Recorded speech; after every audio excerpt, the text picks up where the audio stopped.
Continuando a estudar as propriedades da ótica geométrica e das ondas refratadas, na verdade a gente chama de ótica geométrica nesse contexto das leis da reflexão e refração no que toca a direção e sentido de propagação.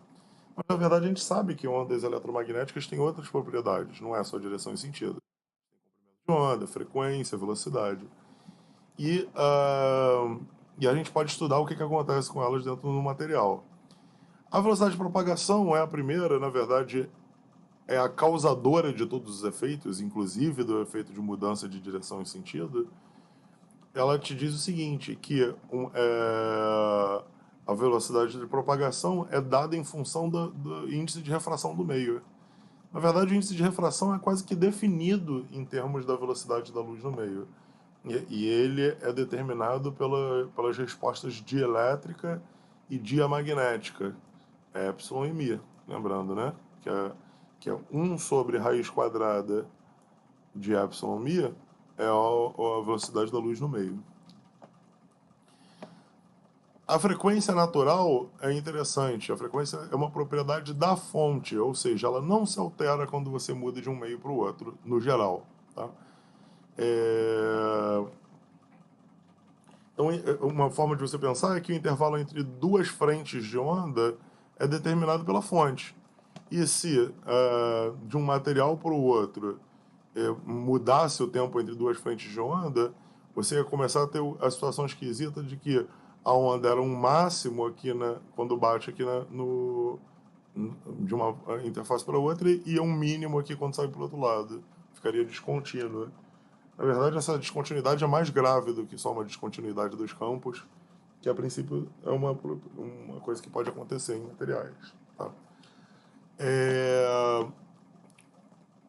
Então a frequência se mantém constante quando você muda de um material para o outro, tanto na reflexão quanto na refração. O comprimento de onda é...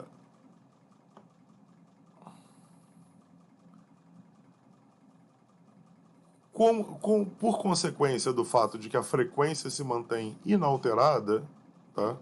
Como a frequência fica inalterada, o comprimento de onda vale simplesmente velocidade sobre frequência. Então, lambda igual a V sobre F significa que o comprimento de onda, quando você vai do vácuo para um material, ele também diminui.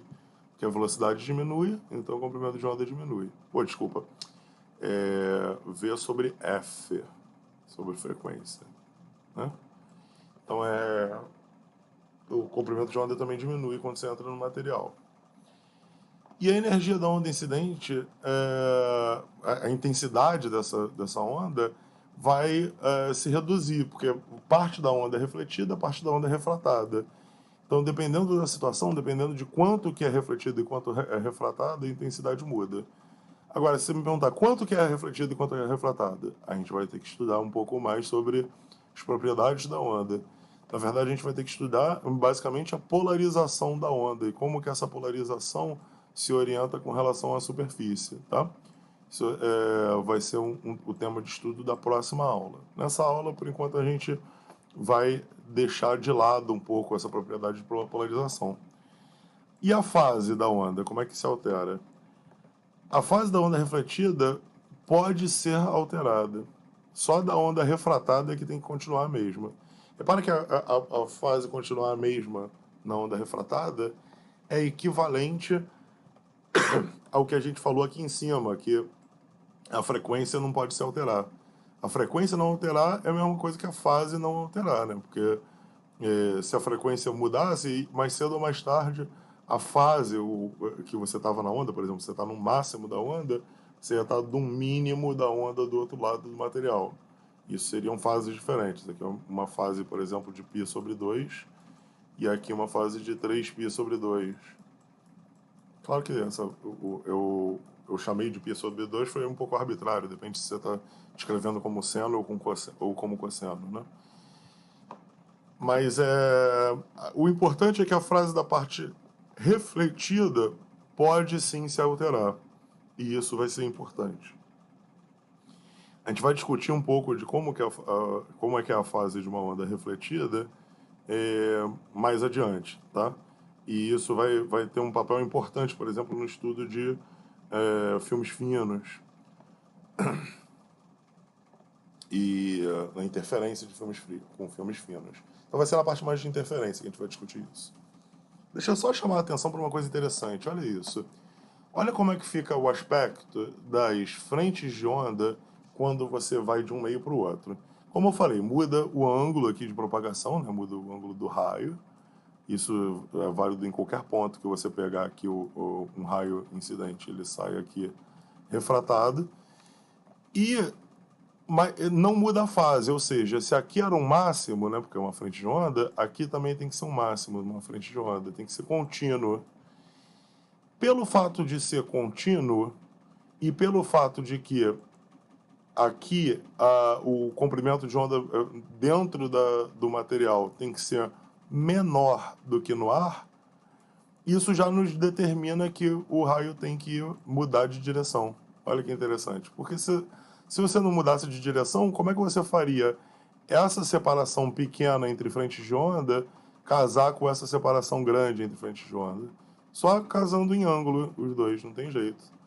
Então, pela forma como acontece o casamento entre frentes de onda nos dois materiais, você consegue, por exemplo, deduzir a própria lei de Snell. Né? Para pensar. Aqui está o raio incidente, aqui está o raio refratado. Então aqui está o ângulo θ1 e o ângulo θ2, que são os ângulos que vão entrar na lei de Snell.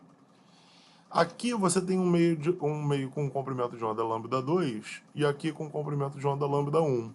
E a gente sabe que λ2 e λ1 estão relacionados um ao outro por C1 sobre F e C2 sobre F, ou C1 sobre C2.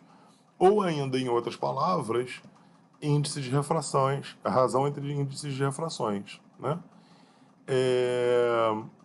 Do mesmo modo, a razão entre λ1 e λ2, repara que, que o λ1 e λ2 determinam triângulos que compartilham a hipotenusa, é a mesma hipotenusa D. Significa que a razão entre λ1 e λ2 é igual à razão dos senos de θ1 e seno θ2. Né? Lembra? Lei dos senos, né? Então seno θ1 sobre seno θ2 é igual a λ1 sobre λ2. Mas λ1 sobre λ2 é C1 sobre C2. C1 sobre C2 a gente pode escrever como C1 sobre C e C2 sobre C. Né? A gente multiplicou e dividiu por C aqui.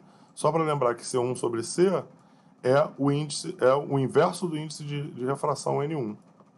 Tem que tomar cuidado com isso, né? N1 é um número maior que 1 sempre. Então, N1 tem que ser igual à velocidade da luz no vácuo dividido pela velocidade da luz no meio material. Tá? Então, quando eu escrevo C sobre C2, isso é N2. Quando eu escrevo C1 sobre C, isso é 1 sobre N1. Tá?